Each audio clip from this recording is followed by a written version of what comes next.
വിജയികളുടേത് മാത്രമല്ല, പരാജിതരുടെയും പാതിവഴിയിൽ അടിതെറ്റി വീണുപോയവരുടെയും കൂടിയാണ് ഈ കായികമേള. മത്സരത്തിനിടെ തളർന്നു വീഴുന്നവരെയും പരിക്കേൽക്കുന്നവരെയും ശുശ്രൂഷിക്കാൻ വലിയൊരു മെഡിക്കൽ ടീമിനെ തന്നെ നമ്മുടെ സർക്കാർ ഇവിടെ കുട്ടികൾക്കായി ഒരുക്കിയിട്ടുണ്ട്.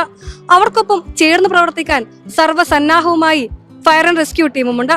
നമുക്ക് ആ കാഴ്ചകളിലേക്ക് പോകാം.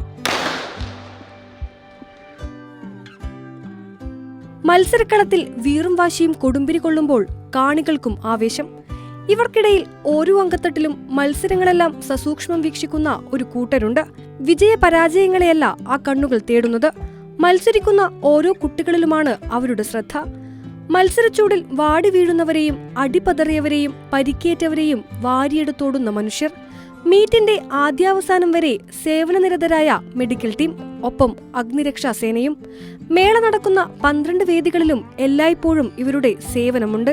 ഡോക്ടർമാർ, ഫിസിയോതെറാപ്പിസ്റ്റുകൾ, നഴ്സുമാർ എന്നിവർക്ക് പുറമെ അലേർട്ട് മോഡിൽ സ്പോർട്സ് ആയുർവേദ ടീമിന്റെ ബൃഹത്തായ സംഘവും ഫയർ ആൻഡ് റെസ്ക്യൂവിന്റെ സിവിൽ ഡിഫൻസ് വിഭാഗവും നിലയുറപ്പിച്ചിട്ടുണ്ട്. ഞങ്ങളെ സംബന്ധിച്ച് പറയുകയാണെങ്കിൽ 250ഓളം മെഡിക്കൽ ടീം അംഗങ്ങളുടെ സേവനം എല്ലായ്പ്പോഴും ഈ മേള നടക്കുന്ന 12 വേദികളിലും ഫുൾ ടൈം അവരുടെ സേവനമുണ്ട്. രാവിലെ 6:30 മുതൽ രാത്രി മത്സരം അവസാനിക്കുന്ന 9:30-10 വരെ തിരുവനന്തപുരത്തും പരിസരത്തുമുള്ള എല്ലാ വേദികളിലും മിനിമം ഒരു 3 ആംബുലൻസ് വെച്ചിട്ട് എല്ലായിടമുണ്ട്. സിവിൽ ഡിഫൻസ് ഉദ്യോഗസ്ഥരും ഫുൾ സെറ്റാണ്. ഓരോ നിലയങ്ങളിൽ നിന്നും അണമുറിയാതെ ഉദ്യോഗസ്ഥർ മേളയിലേക്ക് എത്തും. നമ്മൾ കാഷ്വാലിറ്റി ആയിട്ട് വീഴുന്നവരെ അവർ മെഡിക്കൽ സംഘം പരിശോധിക്കുന്നു. അവർ എടുക്കാൻ പറയുമ്പോൾ നമ്മൾ എടുത്ത് പെട്ടെന്ന് കാഷ്വാലിറ്റി കൊണ്ടുപോവുകയാണ് ചെയ്യുന്നത്. ഞങ്ങൾ എല്ലാ ദിവസവും കൂടെ ടൈമായിട്ട് ഡ്യൂട്ടിക്കുണ്ട്. അങ്ങനെയാണ് മൊത്തത്തിലുള്ള ഒരു ക്രമീകരണം. അങ്ങനെയാണ് 2 ഷിഫ്റ്റായിട്ട് ഞങ്ങളിവിടെ ഉണ്ടാവും. മെഡിക്കൽ സംഘം ആദ്യം പരിശോധിക്കുന്നു, അവരെടുക്കാൻ പറയുന്നു, ഞങ്ങൾ എടുത്ത് പെട്ടെന്ന് അവിടെ എത്തിക്കുന്നു. അതാണ് ഞങ്ങളുടെ ഡ്യൂട്ടി. മെഡിക്കൽ സംഘത്തിൽ ഇന്ത്യൻ ക്രിക്കറ്റ് ടീമിന്റെ ഫിസിയോതെറാപ്പിസ്റ്റായ ശ്രീജിത്ത് പ്രഭാകരന്റെ സാന്നിധ്യം എടുത്തു പറയേണ്ടതാണ്.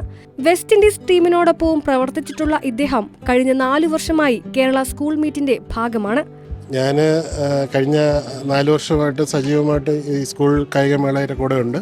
ഞാൻ ഇന്ത്യൻ ക്രിക്കറ്റ് ടീമിൻ്റെ കൂടെ വർക്ക് ചെയ്തിട്ടുള്ള ഫിസിയോതെറാപ്പിസ്റ്റാണ്. ഇന്ത്യ വെസ്റ്റ് ഇൻഡീസ് ടീമുകളുടെയൊക്കെ കൂടെ വർക്ക് ചെയ്തിട്ടുണ്ട്. അപ്പോൾ കഴിഞ്ഞ വർഷത്തെക്കാളും ഇത്തവണ വളരെയധികം ഇഞ്ചുറീസ് കുറഞ്ഞ് കാണുന്നുണ്ട്. കഴിഞ്ഞ തവണയൊക്കെ ഒരുപാട് ഡീഹൈഡ്രേറ്റീവ് പ്രോബ്ലംസ് അങ്ങനെയൊക്കെയുള്ള ഇഞ്ചുറീസ് ഒത്തിരി ഉണ്ടായിരുന്നു.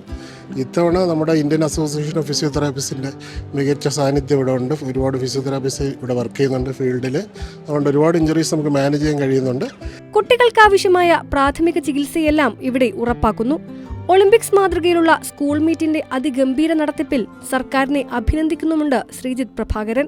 വളരെ നല്ല ഇതാണ്. കാരണം ഞാൻ പറഞ്ഞില്ല, ഞാൻ 2 വർഷം മുമ്പ് നമ്മുടെ കേരളത്തിനെ റെപ്രസെൻറ്റ് നാഷണൽ ടീമിൻ്റെ കൂടെ പോയതാണ്. അതായത് ഭോപ്പാലിൽ അവിടെ വെച്ചുള്ള നാഷണൽ നമ്മുടെ മീറ്റിന് വേണ്ടി ഇവിടെ നിന്ന് പോയിട്ടുണ്ടായിരുന്നു.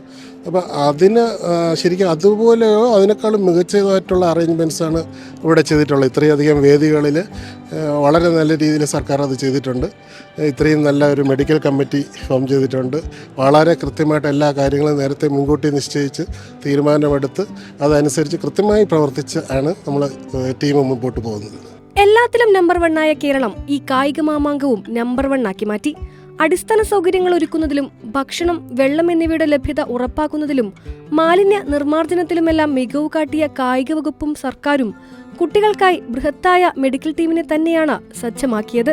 ഒളിമ്പിക്സ് മാതൃകയിലുള്ള ഈ കായികമേളയിൽ അതിന്റെ സജ്ജീകരണങ്ങളും അത്രയേറെ മഹത്തരമാണ്. മത്സരത്തിനിടെ വീണു പോയവരോടാണ്.